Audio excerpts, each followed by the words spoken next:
ফাঁসি চাই, রহমান মোমিনের ফাঁসি চাই। আমি এলাকারই সন্তান।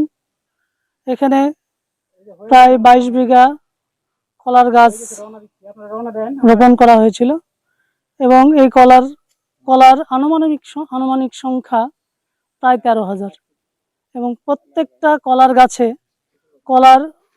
কলা ধরেছিল এবং সেই কলাগুলো কোনোটা 5 দিন পর, কোনোটা 10 দিন পর, কোনোটা 15 দিন পর এই কলাগুলো কেটে ফেলতো। তারা কাটতো এবং প্রত্যেকটা কলা থেকে সে যে টাকাগুলো খরচ করেছে টাকাগুলো সে পাইতো কিছু বেনিফিট সহকারে।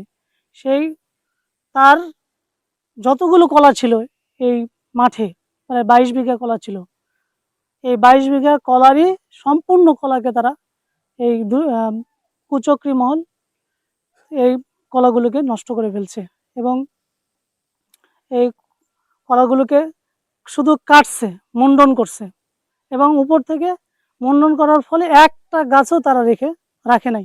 আমি সকালে ঘুম থেকে উঠে এই ভয়াবহতার কথা শুনতে পাই এবং ভিডিও ফুটেজগুলো দেখি।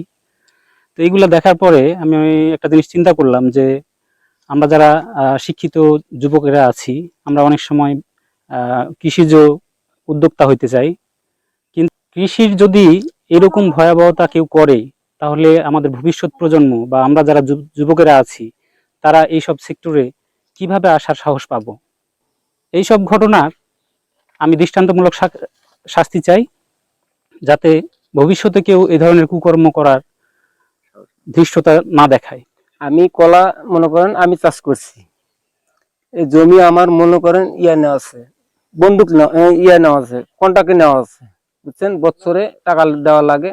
আমার নিজের জমি না, এটা কিছু নিজেরও আছে ওই পাশে, কিন্তু এটা মানুষের জমি। আমি আবাদ করতেছি 9 থেকে 10 মাস চলতেছে এই গাছের বয়স।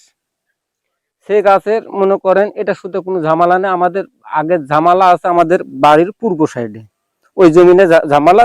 এর গত 3 বার গাছ নাইছি, 3 বারই কিন্তু কাটে ফেলালছে, বুঝছেন।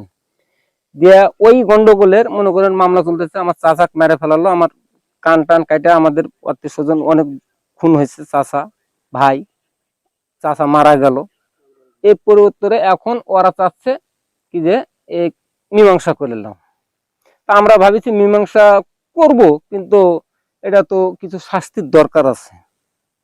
আমরা শাস্তিটা চাইছি, নেতা ফোন করেছে, আমরা কইছি কিছু শাস্তির প্রয়োজন আছে বা শাস্তির দরকার আছে, তারপর আমরা মীমাংসা করব। এই কথা কইছি এই 3 দিন আগে। এই আজকে রাতে এ কারবার করে শেষ। 15 থেকে 20 জন আইসা কাটিছে 22 থেকে 22 বিঘা জমি, 13,000 গাছ। 15 থেকে 16 লাখ টাকা খরচ করেছি আমি। 25 থেকে 26 লক্ষ টাকা বেচা কিনা হতো, বা এটা আমার টার্গেট আছে কি যে এত টাকা পাবো। 19 আগস্ট সকালে সংবাদ পাওয়া যায় গত রাত, অর্থাৎ 19 আগস্ট দিবাগত রাতে পত্নীতলা থানার গোপীনগর গ্রামে একজন কৃষকের প্রায় 22 বিঘা জমির কলা গাছ সম্পূর্ণ কর্তন করেছে। কে বা কারা করেছে সংবাদটা পেয়ে আমরা সরেজমিনে আমার পত্নীতলা থানার টিম সহ পরিদর্শন করেছি। তদন্ত সাপেক্ষে ব্যবস্থা নেওয়া হবে।